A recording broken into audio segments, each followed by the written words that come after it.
사랑하는 성도님들과 함께 나눌 말씀은 사무엘하 11장 1절에서 13절까지의 말씀입니다. 집중적으로 살펴볼 말씀은 1절에서 5절까지의 말씀입니다. 그 해가 돌아와 왕들이 출전할 때가 되매 다윗이 요압과 그에게 있는 그의 부하들과 온 이스라엘 군대를 보내니 그들이 암몬 자손을 멸하고 랍바를 에워쌌고 다윗은 예루살렘에 그대로 있더라. 저녁 때에 다윗이 그의 침상에서 일어나 왕궁 옥상에서 거닐다가 그곳에서 보니 한 여인이 목욕을 하는데 심히 아름다워 보이는지라.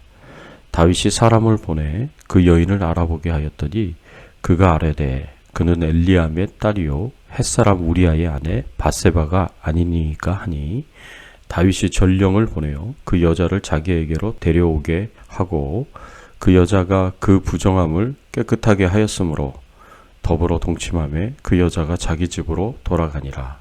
그 여인이 임신하며 사람을 보내 다윗에게 말하여 이르되 내가 임신하였나이다 하니라.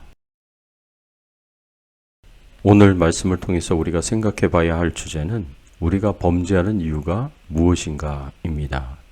사무엘하 8장을 보면 다윗은 하나님께서 약속하신 대로 주변의 모든 대적들을 굴복시켜 나갑니다. 다윗이 싸우는 싸움은 항상 하나님께서 이기게 하심으로 패배하지 않았습니다. 그래서 다윗은 이스라엘 땅을 상당한 부분에 이르기까지 확장시킬 수 있었습니다. 여호수아가 죽은 이후 사사시대와 사울시대에 이르기까지 이스라엘 백성들이 영토 확장을 한 것은 처음 있는 일이었습니다. 어쨌든 다윗이 주변의 나라들을 굴복시키며 영토 확장을 이룬 것은 상당히 중요한 의미를 가집니다. 그것은 하나님께서 이스라엘에게 주시겠다고 약속하신 가나안 땅의 상당한 부분을 정복하였기 때문입니다. 오늘은 다윗이 이스라엘 왕으로서 상당한 성취를 얻고 난 이후에 처음으로 하나님께 범죄하는 부분입니다. 그래서 다윗은 일생에서 가장 큰 오점을 남깁니다. 다윗이 이렇게 큰 악을 저지르게 된 과정을 통해서 다윗이 넘어지게 된 이유가 어디에 있는지를 함께 살펴보고 교훈을 얻기를 바랍니다. 우리가 범죄하는 이유가 무엇이겠습니까? 우리가 범죄하는 것은 첫 열심을 잃었기 때문입니다. 다윗은 이스라엘의 왕이 되고 난 이후에 주변의 나라들을 굴복시키고 대대적인 정복 전쟁을 행합니다. 이때에 다윗은 모든 백성들 앞장서서 열정적으로 직접 전쟁을 지휘하면서 주변의 나라들을 정복해 나갑니다. 이때에 정복한 나라들이 블레셋, 모압, 암몬, 아람, 아말렉, 에돔 등의 주변의 대부분의 나라들이었습니다. 이렇게 다윗이 이스라엘의 왕으로서 하나님께서 주신 가나안 땅을 정복하고 이스라엘 백성들을 위하여 열심히 열정적으로 일하였을 때 사무엘하 8장 15절은 다윗을 이렇게 표현했습니다. 다윗이 온 이스라엘을 다스려 모든 백성에게 공과 의를 행할세. 성경은 다윗이 모든 공의로 모든 백성들을 다스렸음을 칭찬했습니다.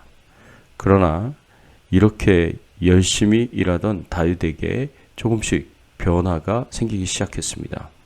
사무엘하 10장에서 아람과 암몬 자손들과 싸우는 전쟁에서부터는 다윗이 직접 싸우지 않았기 때문입니다. 이때부터는 다윗은 군대 장관 요압과 그의 동생 아비새를 전쟁터에 보내게 하고 자신은 편안하게 왕궁에 거하게 됩니다. 바로 앞에 있었던 전쟁까지만 해도 그렇게 열심히 앞장서서 이스라엘을 위하여 힘쓰며 싸우던 다윗이 이제는 그 열심을 버리고 편안하게 왕궁에만 거하였다는 것입니다. 그리고 오늘 본문 1절의 말씀에 보면은 그 해가 돌아와 왕들이 출전할 때가 되매 다윗이 요압과 그에게 있는 그의 부하들과 온 이스라엘의 군대를 보내니 그들이 암몬 자손을 멸하고 랍바를 에워쌌고 다윗은 예루살렘에 그대로 있더라.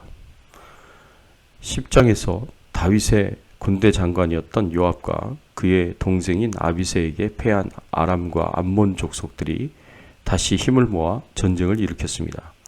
이때에도 다윗은 요압과 그 신복들과 온 이스라엘의 군대들은 전쟁터로 보내도 자신은 편안하게 예루살렘의 왕궁에 그대로 있었습니다. 다윗의 마음 가운데 이스라엘을 위해 하나님께서 주신 왕의 사명을 감당하는 일에 대한 첫사랑이, 첫 열심이 식었습니다. 이제는 온 이스라엘 백성들과 함께 나라를 위하여 왕의 사명을 감당하기 위해 고생하는 것보다는 편안하고 안락한 삶이 더 좋았습니다. 다윗의 정신은 이미 나태하여 질 대로 나태해지게 되었습니다. 그래서 모든 백성들이 하나님이 주신 가나안 땅을 지키기 위해 나라를 위해 죽음을 무릅쓰고 전쟁을 할 때에 다윗은 편안하고 안락한 삶에 빠져 있었습니다. 우리는 이러한 다윗의 모습을 통해서 다윗이 큰 범죄를 저지를 수밖에 없었던 이유를 발견하게 됩니다. 첫사랑과 첫 열심을 버리고 편안함과 안락함에 빠져 나태해졌기 때문입니다. 이러할 때에 죄의 유혹이 화살같이 다윗의 심장에 꽂혔고 다윗은 이 유혹을 이기고 극복할 수 없어서 큰 죄를 짓게 된 것입니다. 잠언 10장 4절의 말씀에 보면 손이 게으른 사람은 가난하게 되고 손이 부지런한 사람은 부유하게 된다고 하였습니다. 우리가 나태하고 안락한 삶에 빠지게 쉽습니다. 처음에는 이것이 행복한 삶인지 알고 즐거운 삶인 줄 알지만 결국 이것이 우리를 파멸로 이끄는 함정이 되고 우리를 넘어지게 하는 올무가 됩니다. 신앙에 있어서도 마찬가지입니다. 처음에는 열심히 기도하고 예배드리고 봉사하지만 나태하고 안락한 삶을 추구하는 우리의 본성이 작용하면서 기도를 빼앗기고 예배를 빼앗기고 봉사를 빼앗깁니다. 기도도 귀찮아지고 예배드리는 것도 귀찮아지고 봉사도 귀찮아지게 됩니다. 처음에는 한 번 빠지고 나중에는 두 번 쉬고 하면서 우리의 신앙은 점점 나태해지고 세상적으로 안락한 삶 속에 젖어 들어갑니다. 그러나 그때가 가장 위험할 때입니다. 그때에 우리는 온전히 사단의 올무에 걸려 죄의 함정에 빠지게 되는 것입니다.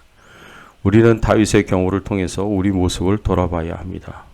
우리가 하나님을 믿었을 때의 첫사랑, 첫 열심을 아직도 간직하고 있는가? 주님이 주신 사명을 기쁨으로 즐거움으로 알고 적극적으로 앞장서서 감당하고 있는가? 아니면 육신의 편안함과 즐거움만을 구하고 쫓아가고 있지는 않은가? 만일 그렇다면 우리도 다윗처럼 일상에서 후회할 만한 큰 오점을 남길 수도 있습니다. 죄의 유혹이 언제든지 기회를 틈타 우리의 심장에 화살처럼 꽂힐 때에 이것을 이기고 극복하지 못하고 넘어지고 실족하게 될 수 있습니다. 부디 우리 성도들은 첫사랑의 열심을 잃어버리지 마시기 바랍니다. 잃어버렸다고 하더라도 다시 회복하십시오. 육신의 편안함과 즐거움만 추구하려는 나의 육신과 정신의 채찍질을 가하더라도 주님이 주신 사명을 앞장서서 적극적으로 온전히 감당할 수 있기를 예수 그리스도의 이름으로 축원합니다. 함께 기도하겠습니다.